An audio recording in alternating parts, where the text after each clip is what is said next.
یہ بڑا آسان ہے، ایاک نعبد و ایاک نستعین، ہم صرف تیرے ہی عبادت کرتے ہیں اور تجھ ہی سے مدد چاہتے ہیں، ایاک صرف تیرے، اسپیسیفک کلمہ حصر صرف اللہ کے لیے ہے،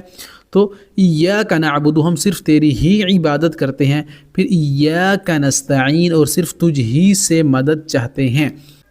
تو یا ہی کے لیے آتا ہے اسپیسیفک۔ آگے ہے انا کا مطلب آتا ہے بے